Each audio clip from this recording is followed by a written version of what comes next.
இன்றே சப்ஸ்கிரைப் செய்து உங்கள் ஃபேவரட் ஷோகளை காணுங்கள். அண்ட் அரை மணி நேரத்துக்கு முன்னாடி தான் இது எல்லாம் நடந்துச்சு. மத்தபடி வேற எதுவும் இல்ல. அதனாலதான் நீங்க பேசும்போதே அவரோட பேக் ஷாட் உங்க மூளைக்குள்ள வந்துருச்சு.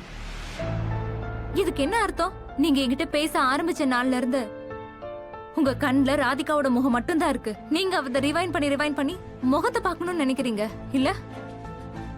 அப்படிலாம் ஒண்ணு இல்ல. நீ தேவையில்லாம என்னென்னமோ. நான் ஒண்ணும் உளரல மோகன்.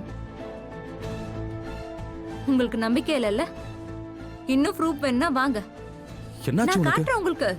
வாங்க. நான் சில போட்டோஸ ஃப்ரேம் பண்ணணும்னு நினைச்சு அதனால எல்லாத்தையும் டெவலப் பண்ணி வச்சிருந்தேன். பட் எனக்கு என்ன கிடைச்சிருக்குன்னு பாருங்க. பாருங்க.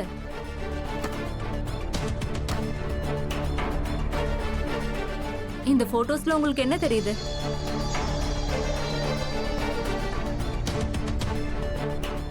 சொல்லுங்க. சரி விடுங்க. நீங்க எதுக்கு சொல்லணும்? நான் சொல்றேன் இந்த போட்டோல எனக்கு என்ன தெரியுதுன்னு. இதோ இந்த போட்டோல நிக்கிற இந்த ஆளு அந்த பொண்ணோட காதல்ல மொத்தமா விழுந்துட்டான். அவன் கண்ணுக்கு வேற எதுவுமே தெரியல. பாருங்க, எல்லா போட்டோஸையும் கவனமா நீங்க பாருங்க. மொத்த போட்டோஸ்லயும் உங்க பார்வை இவ மேலதான் இருக்கு. அப்படியே நீங்க அவளை அரவணைச்ச மாதிரியே இருக்கீங்க. உங்களோட போக்கஸ் மொத்தமும் இவ மேல மட்டும்தான் இருக்கு. இன்னும் ஆதாரம் வேணுமா?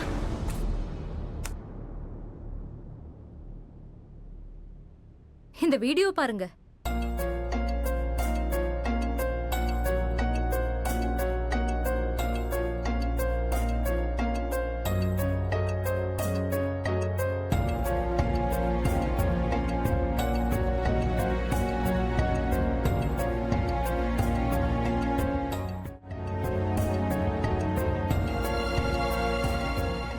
பாருங்க எப்படி அவளோட டான்ஸ் ஆடுறீங்கன்னு பாருங்க. ஏதோ பல வருஷங்களா இந்த மூமெண்ட்டுக்காக தான் நீங்க வெயிட் பண்ணிட்டு இருந்த மாதிரியே இருக்கு.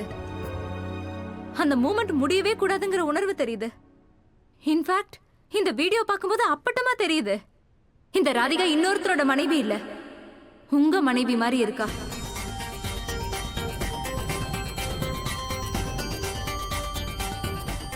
நான் அவனும் அவ்வளவு பெரிய முட்டாள் இல்ல மோகன். காதால கேக்குறதெல்லாம் கண்ணை மூடிட்டு நம்புறதுக்கு. நம்ம கண்ணு முன்னாடி நடக்கிற விஷயங்கள் அது நான் இல்ல, வேற யாருமே இக்னோர் பண்ண முடியாது. மோகன், கடந்த 7 வருஷங்கள்ல நீங்க எந்த ஒரு பொண்ணு பத்தியுமே பேசி நான் பார்த்ததே இல்ல. நீங்க எப்ப பேசினாலும் உங்க வாயில வர ஒரே பேரு ராதா. எனக்கு என்ன தெரியுமா தோணுச்சு? உங்க வாழ்க்கையில ராதாவோட இடத்த ஒருத்தர் பிடிக்க முடியும்னா அது நானா இருக்கலாம்னு தோணுச்சு. இன்னைக்கு இல்லைனாலும் கொஞ்சம் கொஞ்சமாவது நான் உங்க வாழ்க்கையில இடம் பிடிச்சிருவேன்னு நான் நம்பினேன். ஆனா நான் நினைச்சது தப்பு. இப்ப அந்த இடத்தை இந்த ராதிகா எடுத்துட்டா.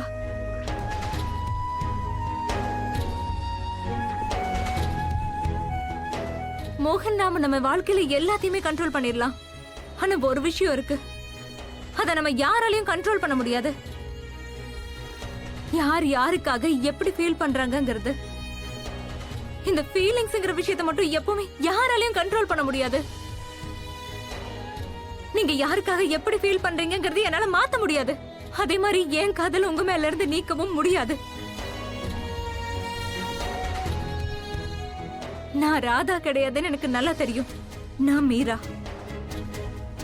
மேபி வாழ்க்கை முழுக்க மீராவாவே இருக்கலாம். பட் ஒரு ஃப்ரெண்டுங்கிற முறையில உங்களுக்கு ஒரே ஒரு விஷயம் சொல்றேன். அந்த ராதிகா இன்னொருத்தரோட மனைவிங்கிறத நீங்க மறந்துடாதீங்க. அவளுக்கு ஒரு பையன் இருக்கா, அதை விட பெரிய விஷயம் அவ உங்க பக்கத்து வீட்டுக்காரி. இதுல நீங்க 2 பேர் மட்டும் இல்ல, உங்க பசங்க, உங்க ஃபேமிலி எல்லாருமே இருக்காங்க. அவங்களையும் இந்த பிரச்சனையில சேர்க்க போறீங்களா? நீங்க ஒரு சின்ன தப்பு பண்ண கூட மோகன், அதோட மொத்த பாதிப்பும் உங்க 2 பேரோட குடும்பத்து மேல ஏற்படும். நம்ம காதல்ல இப்போ நம்ம 2 பேர் பொறுத்த வரைக்கும் நம்ம ஒருத்தர் காதலிக்கிறோம்னு நினைப்பானோ அது மாதிரி இல்ல.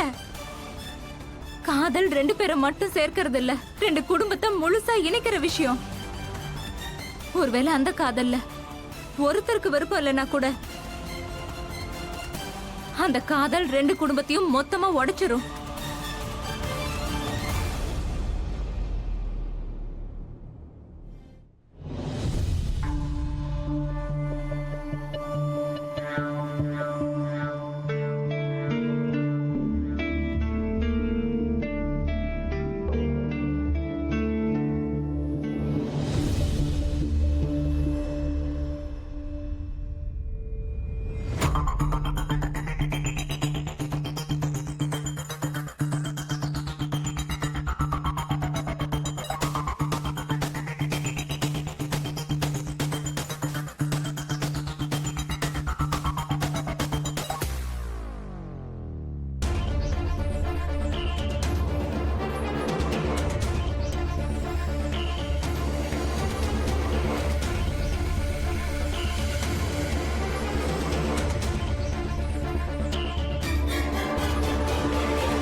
காதம்பரி தேவி no.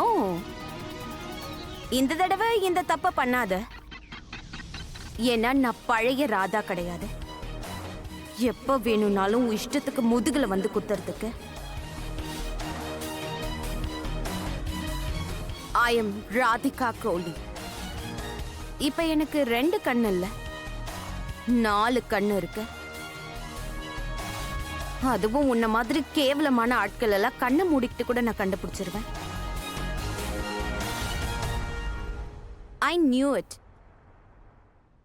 I knew it that நீ வெறும் நாடகம் தான் ஆடுறேன்னு.